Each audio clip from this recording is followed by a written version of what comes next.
What if everything you've been told is a lie? Trump and Biden are having a mask and no mask war. And finally, which one are you? All that's coming up right now on I'm Right.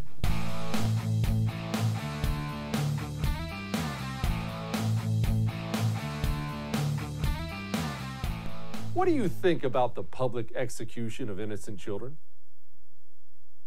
You personally. Do you think that's a good thing or a bad thing? Do you think it's something we should do society-wide? Just take innocent children and just murder them in front of other people? You're probably against that, right? It's probably something you're against. In fact, the fact I even asked the question probably mortified you a little bit. Maybe right now you're scrambling for the remote. Hear me out. You understand that in several societies throughout history, people did that. And not only did people do it, we're talking about societies like the Aztecs. They would take children, they would march them up to the top of a pyramid, and they would lay them down and they would carve out their hearts alive. And not only did they do it, they didn't do it in secret. They didn't do it when nobody was watching. Oh, hey, just go kidnap that kid over there and we'll take him up and carve out his heart. They did it in front of everybody. And the entire public stood there and cheered. Woohoo! Another dead kid!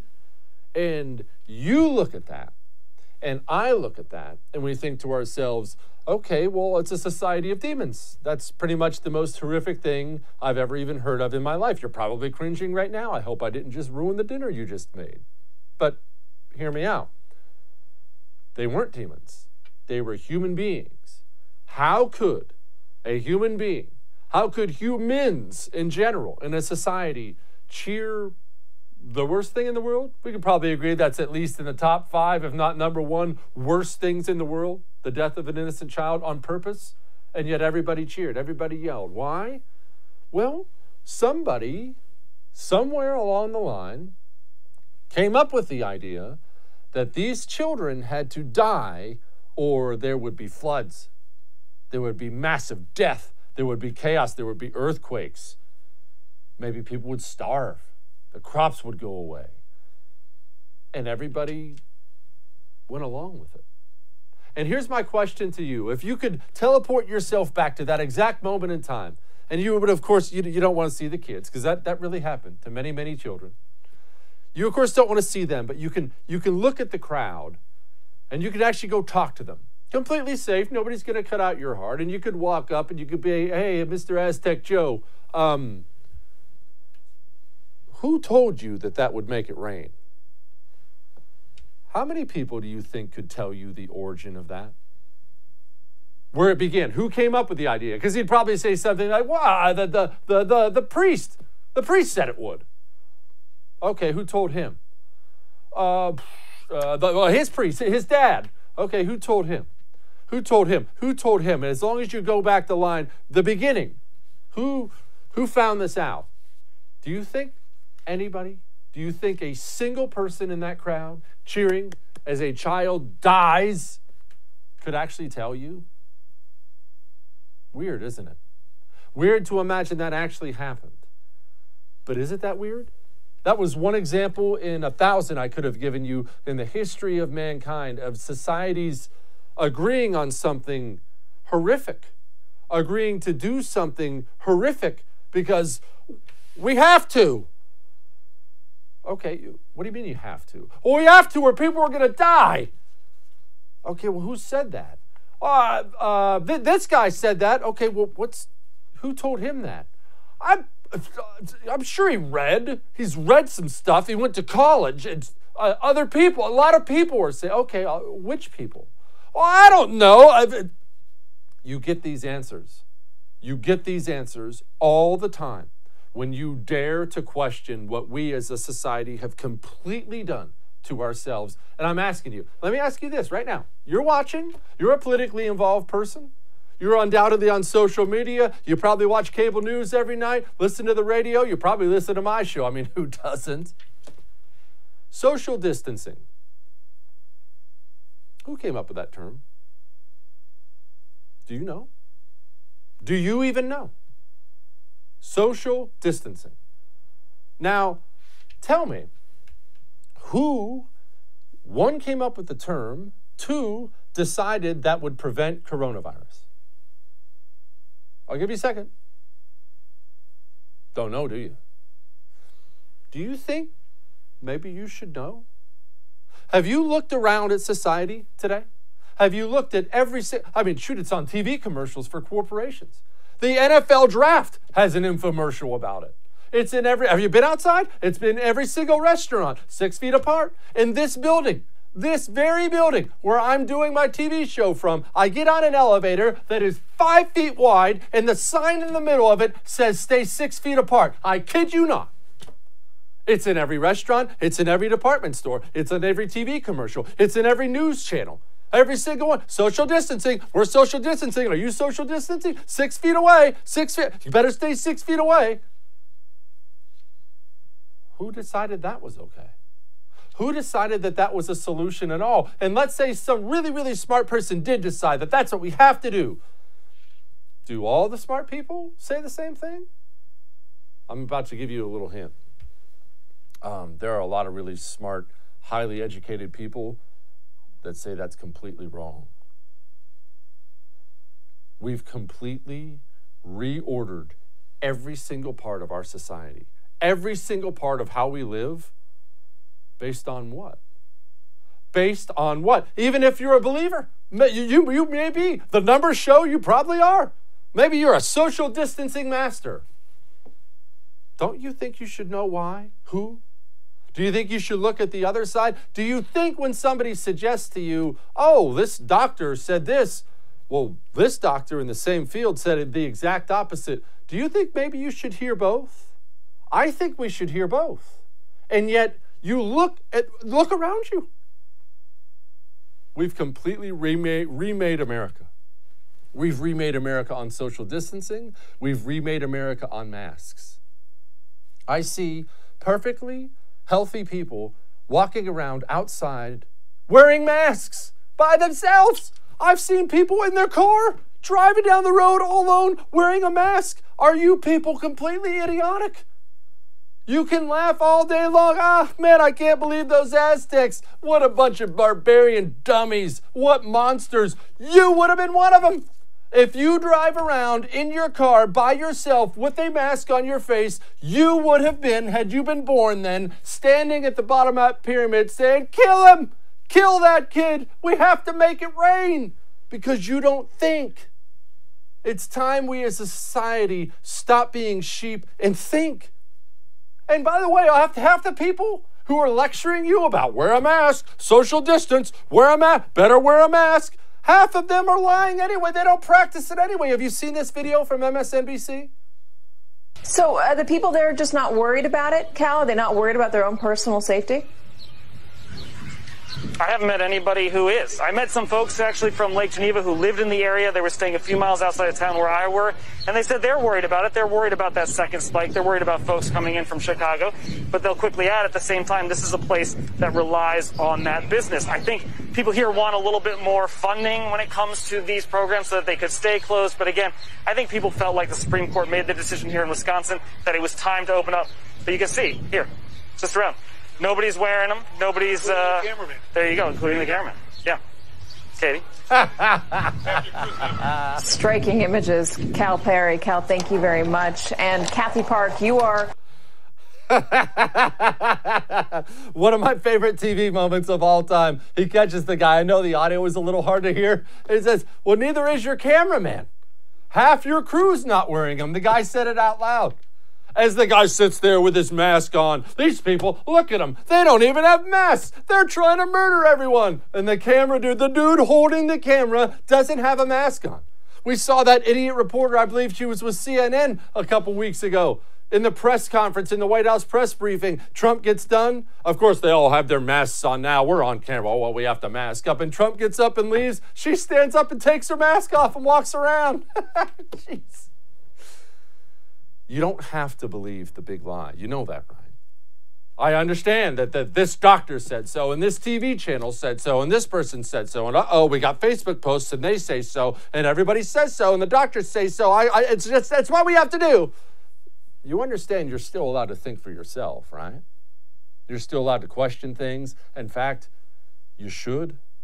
If you ever get to a point where everybody agrees with you, that should be a moment where you pause and say, am I doing something wrong here? Stop being a sheep.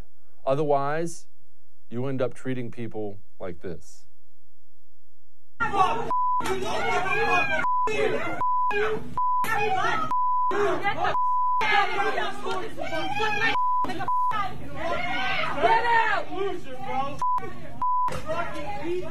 Get out! Yeah, grown-ass woman that acts like a dirty-ass kid. Dirty-ass, huh? What do you think? Tree! That wasn't in some foreign land. That was in the United States of America. That was in Staten Island. Now, if I were to ask any one of those people screaming at that woman for not wearing a mask, if I were that 3 months ago, if I were to ask them, is it okay to gather around and scream at a woman to intimidate her out of a grocery store? They all would have said no, each and every one of them. They would have been mortified at the mere suggestion that they would be capable of doing such a thing. But what happened? Well, this guy said we have to. And then that guy said we have to. And everybody else is doing it. And the news said we have to. And we have to, right? We have to. I mean, look, the kid's got to die or it's not going to rain. Take no pleasure in it. Sorry, kiddo. Good luck under the knife. It's you. Do not, under any circumstances, ever, ever, ever be that person. All of that probably made you uncomfortable, but I'm right.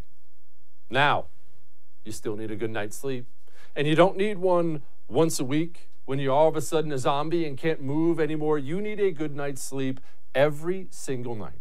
It's probably time you get an ebb sleep. You've heard me talk about it endlessly. How many times do I have to tell you? It's not something you ingest. It's not putting more garbage in your body. It's a wearable device that applies precise, continuous cooling to your forehead, which does, well, it takes care of that big problem you have, your thoughts. You go through the same thing I go through. You lay down and you can't turn your mind off. This helps you turn your mind off so you can go to sleep.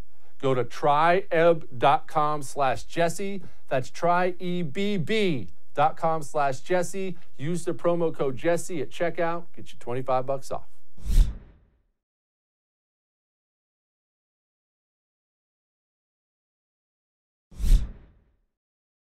We are really, really, really living in some interesting times. And it goes a lot more than, a lot further than the social distancing and masks. Think about what's still ahead of us right now. We have a lot of reopening still to do. We have 50 million people unemployed. We have a huge, and I mean gigantic, potential political scandal right there on the horizon. The Barr-Durham investigation, that's still happening, and it does not appear, from the rumors we're hearing, it does not appear like it's just going to be a gigantic dud. It looks like some people are going to get charged with crimes. And let us not forget, Barack Obama was president during all this. Joe Biden was vice president during all this. Not one single whisper of scandal. Not one. Not one single whisper. The nation's capital was alive with talk of scandal today. Questions for the White House this morning about whether it knew the truth about the Benghazi terror attack. PolitiFact is out with its Lie of the Year award, and they named President Obama and his claim that, quote, if you like your health plan, you can keep it, as the winner. He says he did not know the IRS was singling out conservative groups until the news broke. Obama administration secretly airlifted $400 million in cash to Iran. The political storm that erupted today over an undercover government operation gone very wrong. The Obama administration's $500 million loan to Solyndra. 5 detainees were active Taliban fighters. Ambassador Chris Stevens and 3 other Americans were killed. Widespread manipulation of appointment wait times. Not one single whisper of scandal.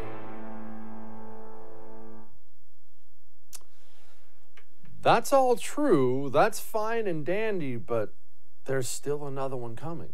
That's what's so incredible about all this. And the more we find out, the more we find out about the FISA abuse by the FBI, about the illegal, apparently, the illegal wiretapping of the Trump, campaign by Obama's FBI, well, Joe Biden was there too.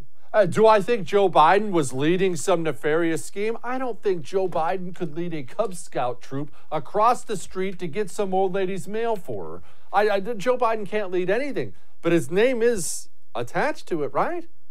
It doesn't look good. And this is on top of Joe Biden's other problems. And before we even get into this Charlemagne the God thing and the mask wearing thing, you realize how quickly November's here? We're pretty much at June, July, August, September, October. That's less than a year, and it's election time, baby. Or less than 6 months. It's way less than a year. Shut up. I went to community college. Less than 6 months, less than half a year, we're having an election.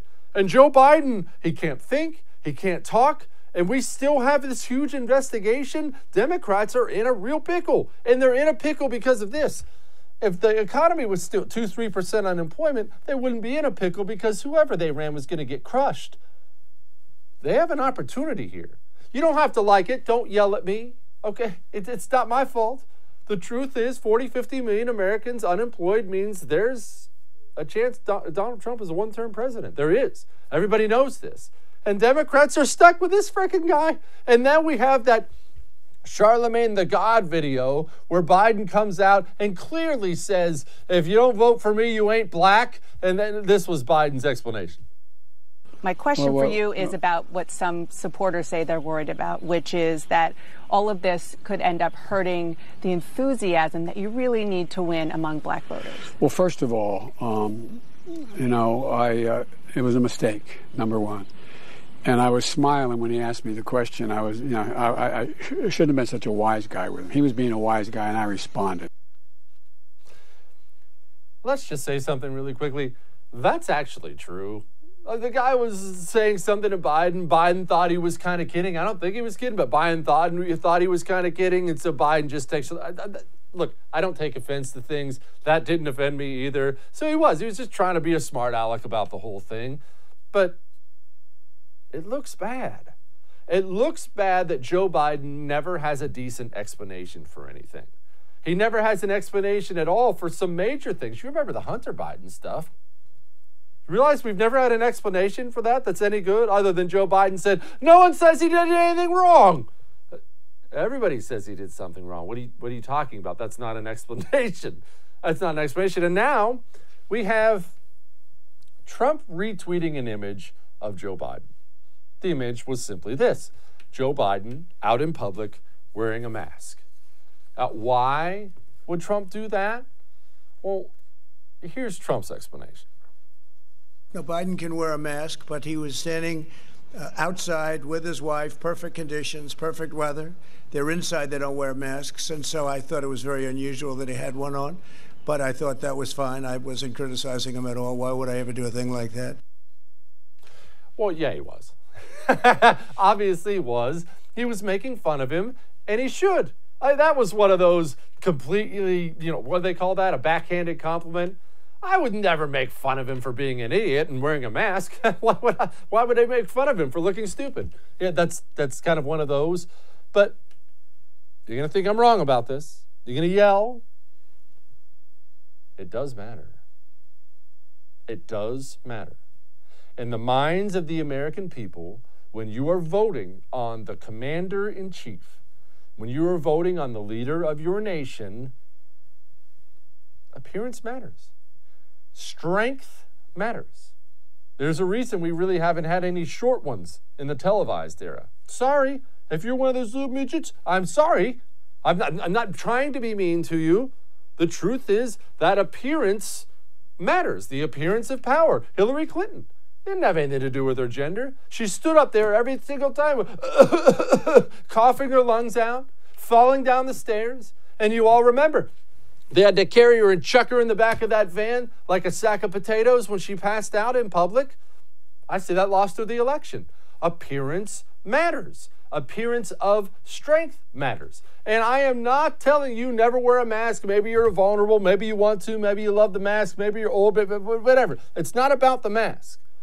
wearing the mask in the minds of people is not a display of strength. It is not. And Trump, to his credit, you remember it was this little mini controversy the other day when he was at the Ford plant and Trump's standing there and the Ford guys are all in the masks and Trump's standing away from him and he's not in the mask and the media, of course, comes out both barrels, guns blazing. He didn't wear the mask. How could Trump not wear the mask? Trump gets it. He does get it. This is a man who's been in high-level business meetings his entire adult life around the globe. Appearance matters. You don't walk in wearing a mask.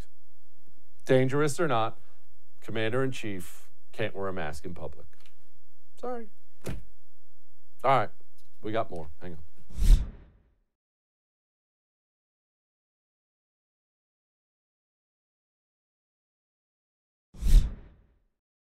Joining me now, Savannah Hernandez, reporter and producer for Action 7 News on YouTube. Savannah, I see Americans screaming at people for not wearing a mask in a grocery store. I see Americans wearing a mask when they drive by themselves in a vehicle somewhere. And I wonder, what has happened to my country? Or have we always been like this? And this is just revealing, this is human nature.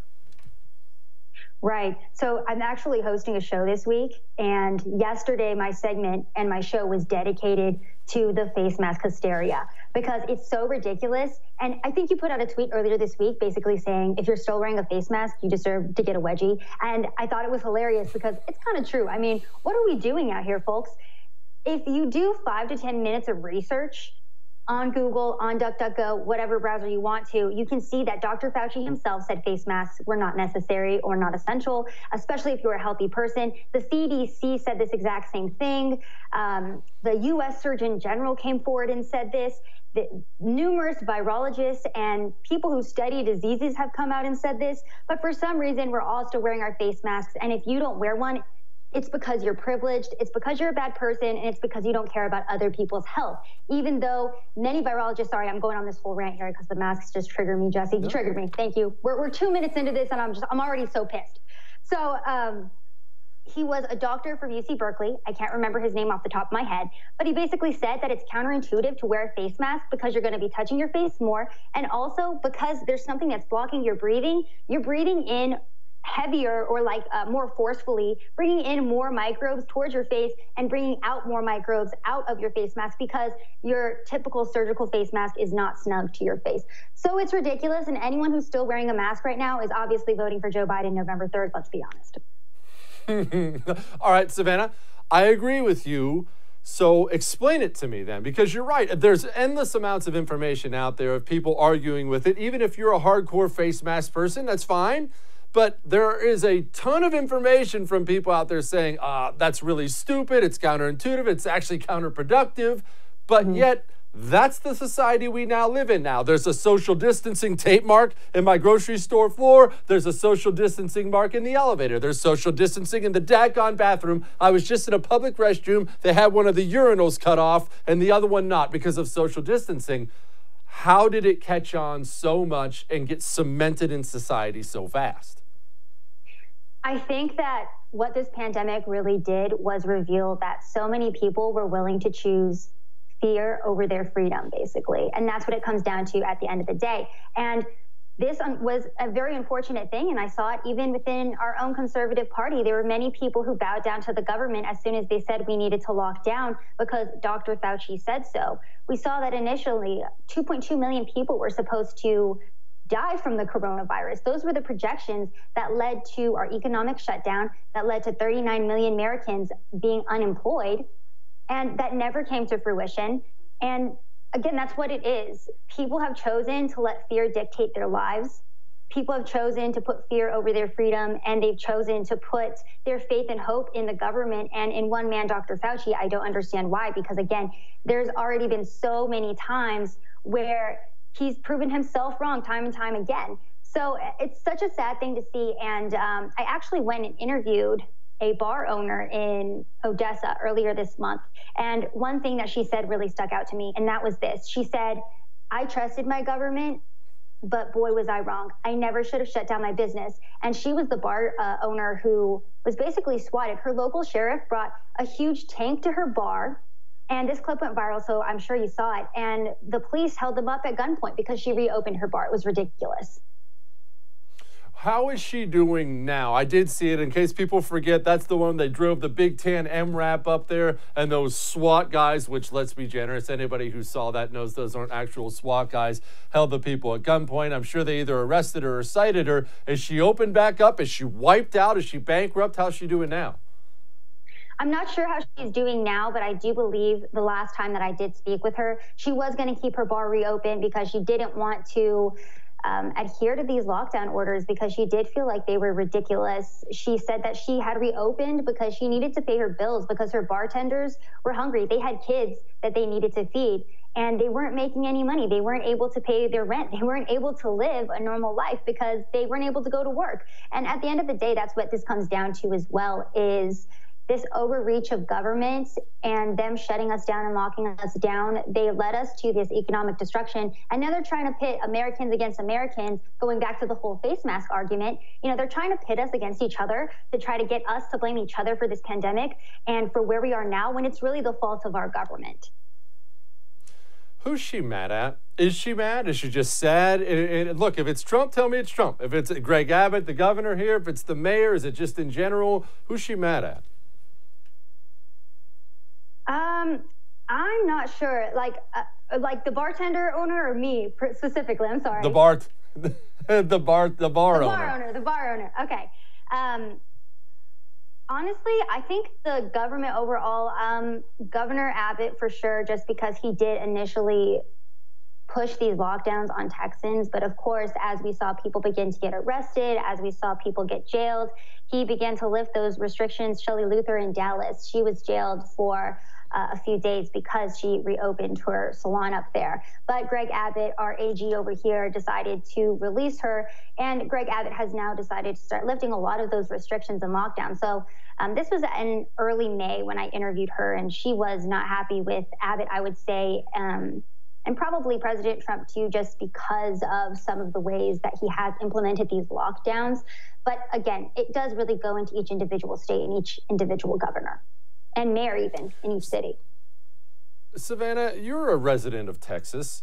Are you concerned about Californians fleeing their idiot governor and coming over here? I get conflicted on this somewhat. Obviously, I want more people in Texas who believe in freedom. I don't want more just angry business owners coming here and turning our state from red to blue, which has happened time and time again. We open up, California's screwing themselves, they come screw us along the way. How do you feel? I feel the same way. I think that it is a great thing that a lot of people are waking up and they're leaving California now. Obviously, it's a state with bad policies, incredibly high taxes, a bad governor who is implementing a lot of really strict lockdowns, as we've seen. And so naturally, people are going to leave that state. They're not going to want to live underneath that. But yes, that is a very big fear of mine, that these people are going to start coming to Texas. And I think my big fear with it too is, for example, Elon Musk. He said that earlier this month that he was going to move to Texas. He was going to move his factories potentially to Texas because of how restrictive it was in California. Now, the people who work for Elon Musk and Tesla, not all of them are going to be moving to Texas if he moved his business because they don't like California. It's because his business moved over here. So that's my concern with it, is if these businesses start moving to Texas, the people who work for them, who don't necessarily, or who hadn't necessarily left their state because they didn't agree with the policies, are now going to be coming over here. They're going to be implementing these very liberal policies by voting people into office who, again, are very anti-Texas. For example, we have Mayor Adler here in Austin. Our homeless issue is getting ridiculous. I had to move to a new apartment because the tent cities outside of my apartment were getting crazy, and there was a homeless guy on the street that every single day at noon would just punch the air and flip cars off. And I was like, you know, as a young woman living alone, maybe I should try to find a new neighborhood. But, you know, at the end of the day, that's what each different Democratic city ends up looking like. So that's my concern with Californians moving to Texas. Savannah Hernandez, thank you for your time. Glad you got to talk to me. Thanks, Jesse. It's a concern, people. It is a concern. I see everybody cheering these governors like Governor Abbott of, yeah, come here, we want your business. She brings up a good point. Everybody that worked for him is a Republican, going to come over here and vote Republican. Be careful what you wish for. All right, we got more. Hang on. Joining me now, former Congressman and current Dean of Business at Liberty University, Dave Brat. Congressman, I'm going to ask you some very stupid questions today, which as often as you come on the show, I know is no surprise for you. First of all, and I know this is a dumb question, but I'm dumb. What's Hong Kong? Well, that's a good question, and the answer has changed this week. It used to be independent under UK, under the Brits. Then they made a deal with China that there'd be a 50-year agreement last year, and that new process was called One Country, Two Systems. But now this week, China has made an announcement that makes it look like it's going to be one country, meaning communist China, one system, and they're sending the thugs in. And so I'm sure that'll lead to the next question. It does. What does the next thing mean that China wants? What does one country, two systems mean? So Hong Kong's a separate country? It's not a separate country. Is it just a town? Is it a town and a country? How did they even exist that connected? Yeah, no, I mean, it's amazing. I mean, it shows you what it's not a function of the Chinese, right? The Chinese, Taiwanese, and the Chinese in Hong Kong have excelled with human rights and law and free markets and modeled themselves after the Western tradition. And now China's made it clear that's not going to go on. And so Xi Jinping, I mean, it's just a matter of the timing here. I thought they were going to have to wait at least another 5 or 10 years before they turned the tables and started getting so aggressive. But there may be so much unrest in China right now and pressure against Xi Jinping, the head of the Communist Party, that he's ramping it up because he doesn't have an alternative. And so now that the pressure is going to come on President Trump in the United States, and the whole world is looking for a response here. Because if we don't stand up for them, they're going to push and push and poke and see if they can get by with the economic cyber info war that they're currently pursuing. And they want to know, where's the U.S. Going to call their bluff? And if we don't call their bluff, boy, it's going to be tricky. Just by coincidence, there's a news story. India is amassing troops along its Chinese border today as well. So China's poking there as well. So this isn't just a one-off. They've been doing the Belt and Road, buying United Nations votes around, sub-Saharan Africa, around the rim, the old Silk Road trading path. And it's very strategic. They're very smart, very strategic, very stealthy, and very evil and totalitarian.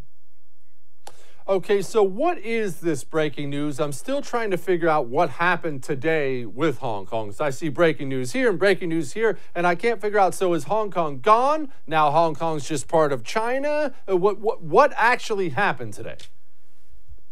Well, China announced that they're going to bring in, the whole new set of Chinese security precautions. And so they've made a calculated decision here, right? China has basically decided that it's better to have total political control with the thumbs down on Hong Kong. And they're willing to forego the economic benefit that Hong Kong brings them, which I cannot fathom, because Hong Kong washes out all the U.S. dollars they need, right? Hong Kong has been their hub for gathering U.S. dollars to finance China.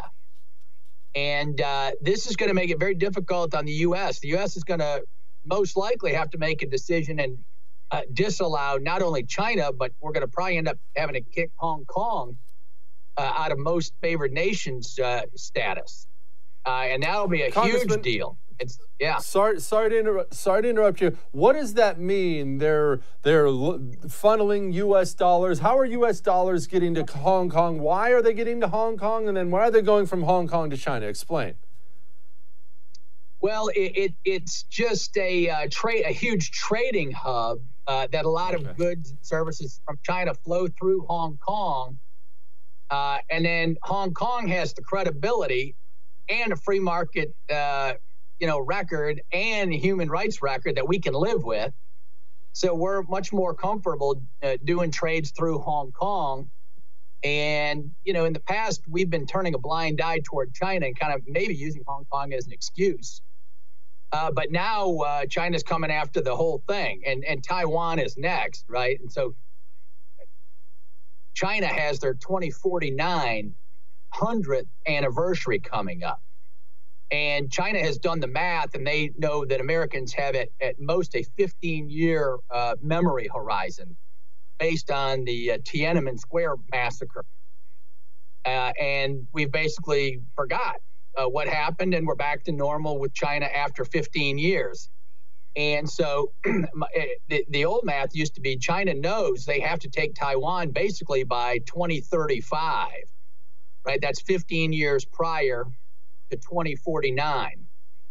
So that, that we'll have resolved that supposedly under the old logic with China by 2049, at which point they want to declare they are the world's hegemon, the sole superpower in the world, and that the U.S. by then will be clearly in second place distantly because we couldn't keep up with them. You mentioned Xi Jinping potentially being in trouble in China. Not that I think we have much clear intelligence on that because, let's be honest, it's China. But I think in the minds of most people, and I'll be honest, certainly in my tiny mind, I picture Xi Jinping sitting up there on some fancy Chinese throne as the all-powerful commander, and he's never in trouble. Why would he be in trouble? Who's he in trouble from? Well, that's part of the new peace in Hong Kong, right? They're bringing in the security apparatus and the cameras and the the social score stuff. And so it's a matter of how long can Xi Jinping sit on that nice red plush throne when you got 1.4 billion people that are, day by day by day. Steve Bannon has a show called War Room Pandemic, right? And they're blasting that through the Chinese firewall. And, the Chinese scientists are going from the West back home. And so little by little by little, their population is learning, hey, you can't believe what it's like outside this country, guys. They have freedom and they get to do what they want. And you can't believe they have no idea, right? Our fight is not with the Chinese people. They're decent people. Confucius ethics, Buddhist ethics, etc. But the CCP, the Communist Party, is totalitarian and brutal beyond comprehension. And we need to free the Chinese people so they can have good lives like we do.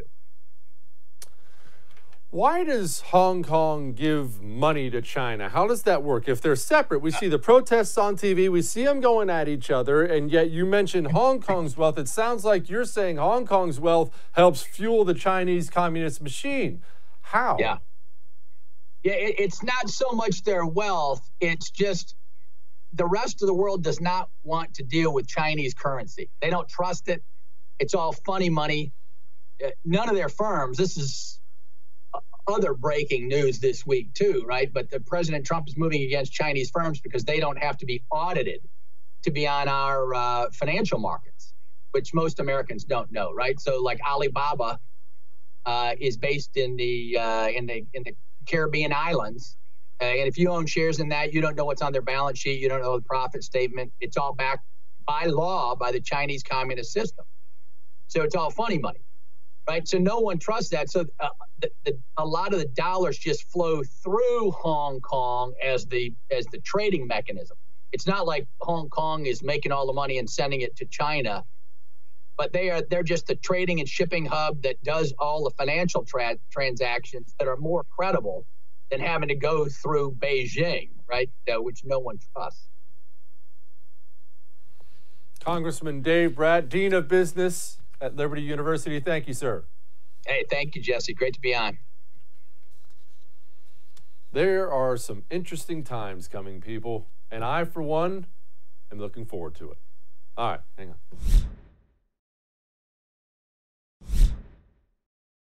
speaking of mask or no mask, we found what is, well, one of the funniest parody videos I've seen in quite some time. Take a step back, take a moment. There's enough bad news out there. Laugh for a minute.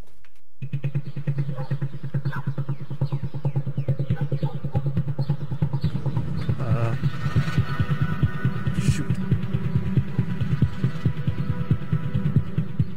What's up, man? Oh, hi there. Why'd you walk around me, dude? Oh, it's just you're not wearing a mask, so I didn't want to risk my life. Oh, are you facial profiling me right now? No, it's just I care about humanity, and you obviously don't care if people die, so... Wow, I didn't know sheep could speak English. Sheep? That's you. You're a sheep. Do you even watch the news 24 hours a day? I don't believe in news. You're literally killing someone every time you breathe. Hey, I'm not going to wear a face diaper, okay? Are you mask shaming me? I'm just saying, if you wear a mask, you're a communist. Well, anyone who doesn't wear a mask is a racist. What? I believe in science, okay? You probably never wear condoms either. You're probably wearing a condom right now. Actually, I'm wearing 2 right now, but I do that anyways. You're wearing a mask outside? Didn't know you hate America. Well, you probably have less than an hour to live, so I hope you enjoy it. We'll enjoy it. Government can't tell me what to do.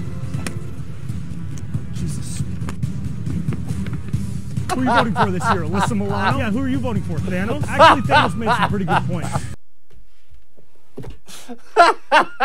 I lost it when he dumped the vitamin C in the mask. All right.